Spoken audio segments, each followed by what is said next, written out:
बस मंदोदरीला सद्गुरु सीता भेटली आणि सीतेनं बोलत बोलत बोलत भक्ताईसे जाना जेदेही जेवढे साधू संत आपल्याला सांगतात आपली सुद्धा वृत्ती नुसतं साधू संतांचे कीर्तन ऐकून प्रवचन ऐकून रामायण ऐकून आपल्याला आपल्या जीवनाचं सार कळालं का? मग एक ओवी निघून गेली बघा, दादासाहेब महाराजांनी पहिली ओवी वाचली होती.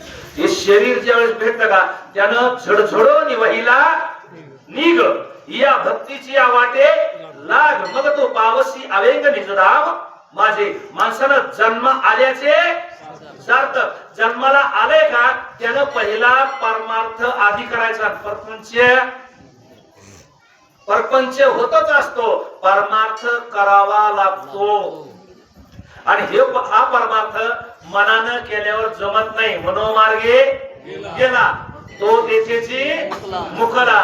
त्याला काय करावं लागतंय? धरावे संतांचे ते पाय, हरिप्राप्तीशी उपाय. आणि एकदा संतांच्या संगतीला लागलं मग एकदा तिथलं सुख मिळालं का संत संगतीचे काय सांगू सुख आपणा पारिखे नाही तेथे. आणि थोर कोण?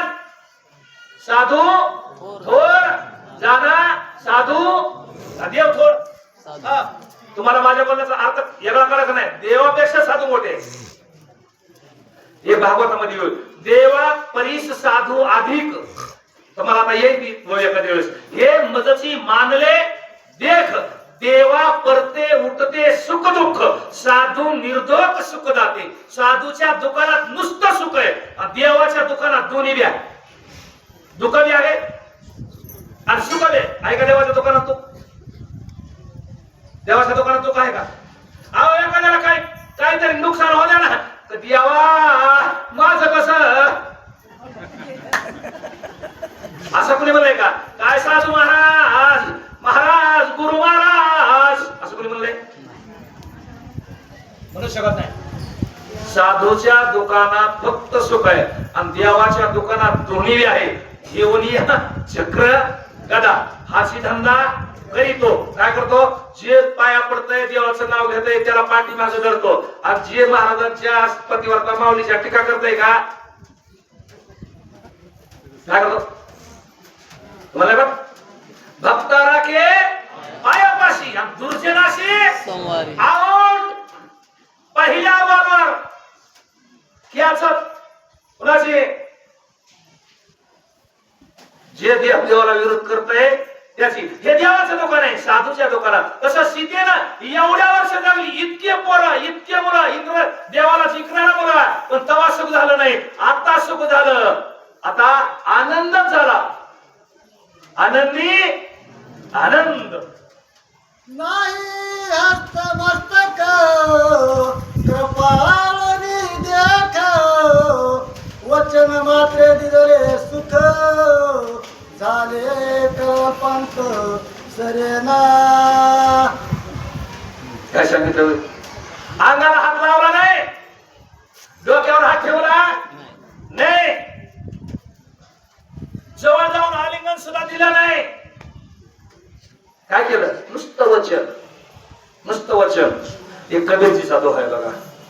माणसानं असं बोलायचं की समोरचे रडणारा माणूस सुखी झाला पाहिजे, त्याचं दुःख नाहीसे गेलं पाहिजे.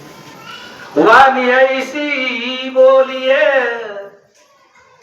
मन का आपा खोय और नको शीतल करे आप ही शीतल होय कबीरा आप ही शीतल होय. बोले ऐसा बोले जेने बोले विठ्ठल डोले. देवाला सुद्धा आनंद वाटावा इतकं चांगलं बोला. नुसतं सीता बोलली, सीतेने डोक्याला हात बी ठेवला नाही, आलिंगन दिलं नाही, नुसतं बोलले. नुसत्या बोलण्यामध्ये मन प्रसन्न झालं. आणि बोलण्यानंच माणसाचं मन प्रसन्न होतं बघा. किती बी नवरा दिवसभर तिकडे रानावून कधरून कधरून जनावरांनी कधरू द्या, शेजाऱ्यानं बांधावं दगड टाकू द्या, शेजाऱ्यानं बांध फोडू द्या, शेजाऱ्यानं गवत चालू द्या, तिकडे भांडणं करून घरी आला की आल्या आल्या घरची माऊली जर असेल का धोरणात मालकाचा चेहरा बघितल्या बघितल्या माऊलीला कळायला पाहिजे आपलं मॉडेल कोणत्या स्पीड मध्ये आज. विनोद नाही हा सत्य आहे. आणि ते जर कर आमच्याकडून कदरून आलं असलं की हा बसा बरं हे पाय धुवा चहा करू का जेवायलाच वाढू बाराने कमी होते त्याचं टेम्परेचर आणि ते तिकडं 75% टेम्परेचर मध्ये असावं आणि हिने आल्याला त्याचा सत्कार करावा 101 वर जाते त्याची ताप 102 वर त्यामुळे तिकडं फाशी घेतली अशी बस झाली असती मला वाटतं घरी तरी समाधान मिळेल असं नाही. अरे वचनामध्ये एवढी ताकद आहे सीतेच्या वचनानं हात सुद्धा लावायची. मी गेल्या शनिवारी काय सांगितलं होतं कासवाच्या पिलाला दूध पाजायला काश्मीरीला जावं लागत नाही. नुसतं बघितलं कासवीचे बाळ वाढे कृपादृष्टी दुधा नाही भेटी अंग संग त्याला पाजावं लागत नाही. माऊलीची एक ओवी बघा हे तुकोबारायचं प्रमाण आहे. माऊलीची एक ओवी कासवाबद्दल आहे माझ्या ध्यानात येणार पाठवी मला कसं असते ते आठवायला सुद्धा सद्गुरूची कृपा लागते नाही तर काही गोष्टी पाठ असून सुद्धा आठवत नाही. मग तशी अवस्था आहे की हात लावायच्या आधी समाधान देणार एकच व्यक्ती जगामध्ये ती म्हणजे सद्गुरू. गुरु नाही गुरु किती आहे भागवतामध्ये त्याची एक ओळी निघते की दत्तात्रय महाराजांनी 24 गुरु केले किती केले 24. मग दत्तात्रय महाराजांची एक ओळी आहे मला जग संपूर्ण गुरु दिसेल पण सद्गुरु एकच असतो. सद्गुरु किती आहे एक तुकोबर आहे एक शंकराचार्य आणि एक श्रीकृष्ण 3 सद्गुरु होऊन गेले. मग सद्गुरु वेगळा आणि गुरु वेगळा. गुरु काय गुरुचा किती वेळ देतो शिष्य गावात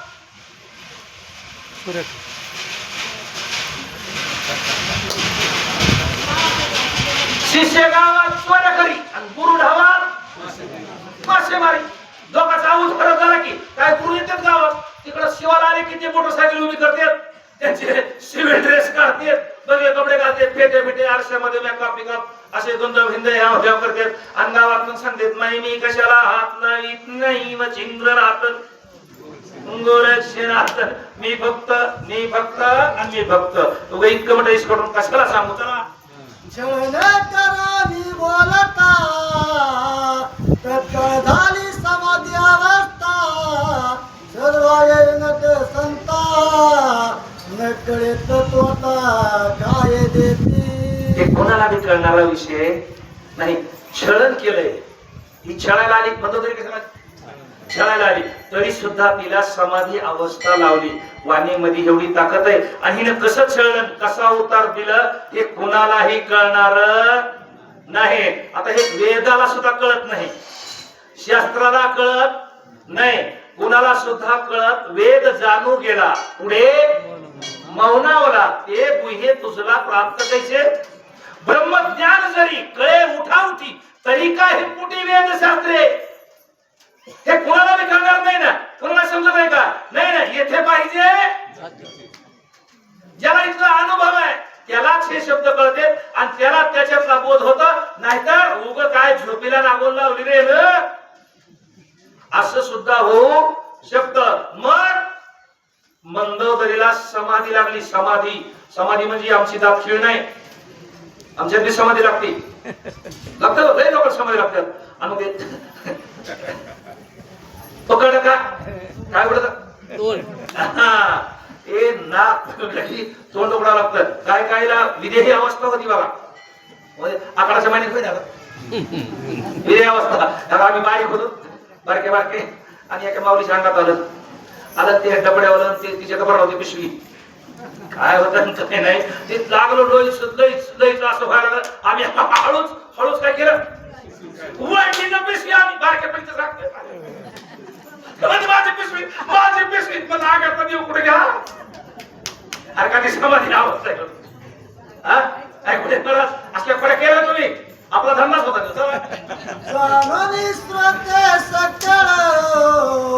जाशी निज प्राप्तीचे कळवळ ती सोडून छळ सेवा वेव कळ सजन सार घ्या सार इतर पुढे सर सार घ्या सार दुधामध्ये सार आहे दुधामध्ये सार आहे पण ते कवा दुधात तूप आहे पण त्याला काय करावं लागतंय